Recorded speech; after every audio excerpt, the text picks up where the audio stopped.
This is WGAL 8, the Susquehanna Valley's news leader.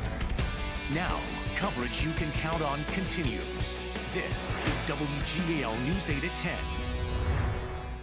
Good evening. I'm Ron Martin. I'm Janelle Stelson. Police in Columbia, Lancaster County are cracking down on drug dealers, where the drugs are coming from, and the plan to stop them. And News 8 continues our coverage of the Wilbur chocolate plant closing in Lititz.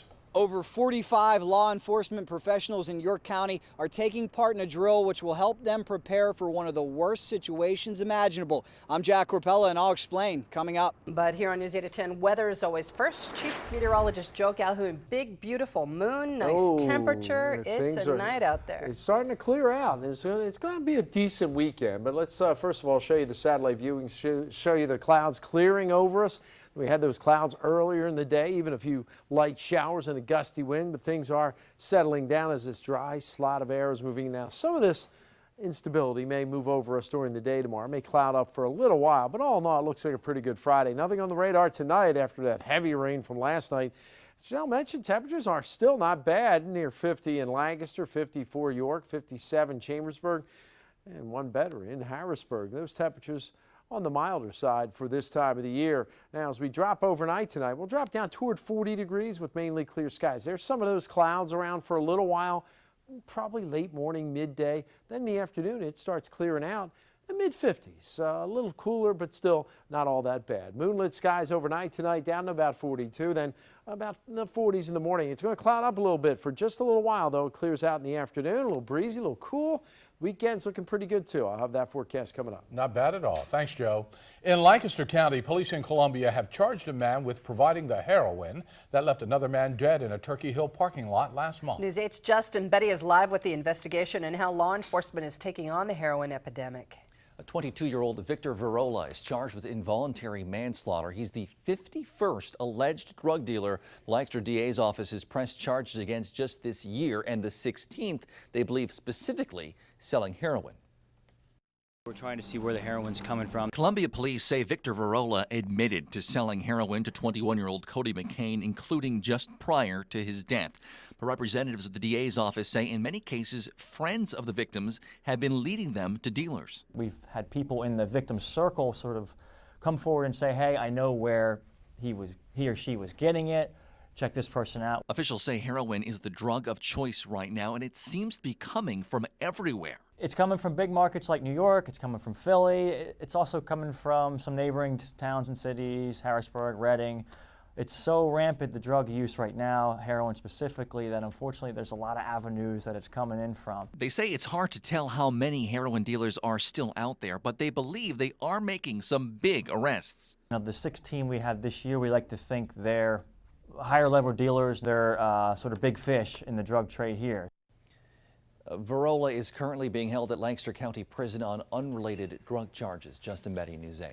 In Harrisburg, a Midtown restaurant caught fire earlier this evening, causing extensive damage. The Keystone restaurant is in a three-story building on the 1000 block of North 3rd Street.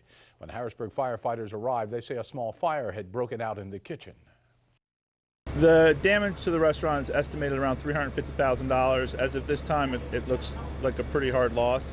Investigators say the restaurant was closed at the time and there were no reported injuries. The fire department is still investigating the cause of the fire. Our team coverage of the Wilbur chocolate plant in Lititz continues tonight. Its owner, the Cargill Company, says the iconic Lancaster County plant will be closing January 31st. 130 jobs will be lost, and 30 jobs are going to be transferred. The more than 130-year-old plant is being closed because Cargill deems the Lititz building too old.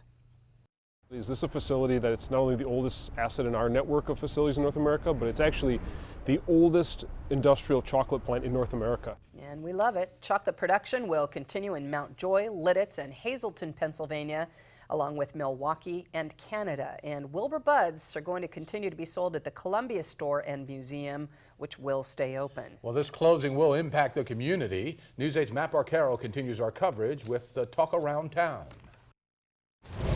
Anywhere you look in Lititz, chances are you'll see someone carrying a Wilbur chocolate bag. Well, I've got Wilbur Buds because I heard that they were closing and I thought I better get some. Doug Pennington lives in Lititz and admits he's sad the town will be losing its most iconic factory.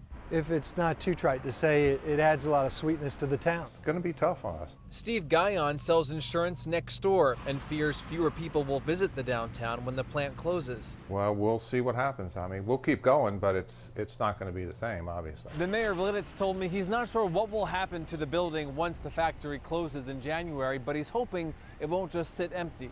The announcement is leaving loyal customers like Steve Berkeley, who's been eating Wilbur chocolate for 50 years, with a bitter taste in their mouths. It's good the gift shop will remain, but I'd like the factory to remain too. It's a real treasure for any small town. And one that, like the iconic building that houses it, will soon be history. In Lidditz, Matt Barquero, News 8. Our coverage continues at WGAL.com. You can see historic pictures of the Wilbur Chocolate Factory from LancasterHistory.org and download the WGAL app. There you can read the entire statement from Cargill about the closure. Damaged buildings and downed trees due to straight line winds. That was the finding of National Weather Service investigators today in southern York County. As we first told you last night on News 8 at 10, strong storms roared through the area. In North Hopewell Township, a powerful wind gust left a mess along Line Road. Lots of trees were uprooted and some homeowners spent the day clearing debris that had smashed into their homes. An apology tonight from the U.S. military for yesterday's runaway blimp over Pennsylvania. The military gave us this video since it wouldn't let us near the site where the blimp came down yesterday near Muncie. The military still doesn't know how it broke free from its mooring at the Aberdeen Proving Ground in Maryland. It floated more than 120 miles, dragging a mile-long cable, knocking down utility poles along the way. We apologize for any inconvenience. I know, people have lost power. That's obviously not what we meant to do. It might take days for the Army to gather up the blimp, which is the size of a football field. It is one of two that were tethered in Maryland to detect missile threats. Tonight, a plea for peace from Harrisburg's police chief after 2 homicides in 24 hours. Yesterday, 23-year-old Dalil Smith was shot 8 times in Hall Manor. Then police say 35-year-old Reginald Carrier was fatally shot on the 300 block of Minnick Street by a woman he was in a relationship with. Now, Chief Carter is asking the community to help prevent this violence. If you know somebody out there doing something wrong, be a snitch. Call the police. Do not take matters into your own hands. The chief says despite the recent wave of shootings, Harrisburg is a safe city. Also in Harrisburg, investigators are asking for help to solve a murder from a year ago. Police say Richard McQuone was out with friends Halloween night and the next morning was found stabbed several times along the riverfront walkway. Investigators say he was last seen leaving Momo's restaurant on Market Street wearing a blue Cleveland Indians baseball jersey with the name Ricky Vaughn. The DA says Dauphin County Crime Stoppers is offering a reward of up to $5,000. A Lancaster County man who's already been convicted of child sex abuse will stand trial on new charges. 60-year-old Dennis Malday of Willow Street is now facing child pornography charges. In 1995, Malday was convicted of sexually abusing a child. Malday is a former West Lampeter Township police officer. Also in Lancaster County, a man was killed in a single vehicle crash in Kenoi Township this morning. Police say 25-year-old Travis Stauffer of Bainbridge was killed on Route 441. Police say Stauffer crossed the center line and hit a berm and a utility pole. In Lancaster County, emergency dispatchers say a car rear-ended a Graybill school bus at West Newport Road and Penn Avenue in Penn Township today. 19 students were on the bus.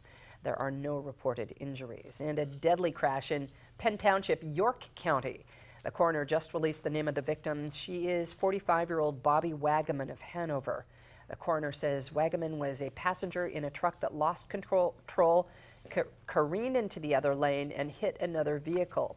It happened around 8 this morning on Route 194. And new tonight from Berks County, a sinkhole forced the evacuation of an entire neighborhood. Take a look. The sinkhole opened up last night on the 2200 block of Berkey Drive in Spring Township. 16 homes had to be evacuated, but those families have since been allowed to return. One home was damaged. The Pennsylvania American Water Company says a water main break contributed to the problem. Also an update from York County, where police in Dover Township have arrested a man who they say robbed a store and was bitten by a dog while getting away. Police arrested 31-year-old Michael Sweeney of York. Police say he robbed the Dollar General in the 4900 block of Carlisle Road Sunday evening. In Lancaster County, police in Ephrata say a crossing guard was hit while helping children cross the street. It happened at the corner of East Fulton Street and Akron Road around 8:15 this morning. Police say the crossing guard was taken to the hospital and has since been released. Police say sun glare was a factor in the accident. State Attorney General Kathleen Kane is getting pulled into the Jerry Sandusky appeal case. The former Penn State football coach was back in court today in Center County with his attorney arguing he had ineffective counsel for his original trial. Kane is involved in the case because she allegedly illegally leaked information about the Sandusky grand jury. And it was an abuse of the grand jury secrecy to further an investigation. Kane has until next Wednesday to submit a concealed written reply or be forced to appear in court.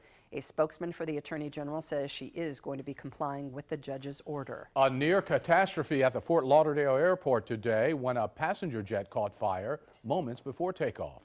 With over 100 passengers and crew on board and fully loaded with fuel, the Boeing 767 was prepared for takeoff to Caracas, Venezuela. That's when the crew of a plane behind it reported seeing fuel leaking on the tarmac at Florida's Fort Lauderdale Hollywood Airport. 15 people were hurt in going down the emergency slides, but everybody on the plane says they are thankful it wasn't worse. In New Mexico, Albuquerque, police say the officer who was shot during a traffic stop last week has died. Officer Daniel Webster was a 9-year veteran of the police force. He was shot October 21st when he pulled over a motorcycle rider for a stolen license plate. Davon Lyman is in prison on firearms charges in connection with this shooting. New tonight at 10, dozens of emergency crews were put to the test for an active shooter drill in York County. News 8's Jack Corpella has the story from Memorial Hospital in York. In a life or death situation, experience is critical, especially for a quick response team. The more stuff we face in practices, the better we're prepared for real life. This emergency drill was as real as it gets. The law enforcement teams have just been called in for this drill. Now, when they arrive, here's the scenario. They will see a security guard has been injured outside, a fire has been set, there are explosive devices outside of the doors, and they're told there are victims and hostages inside.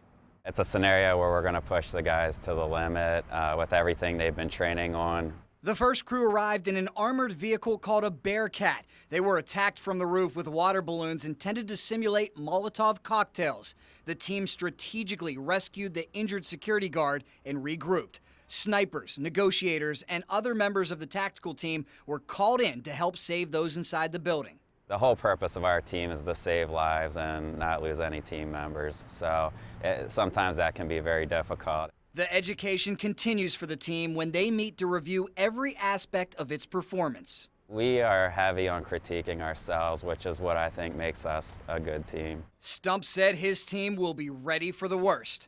Training they hope to never have to use. Jack Corpella, News 8.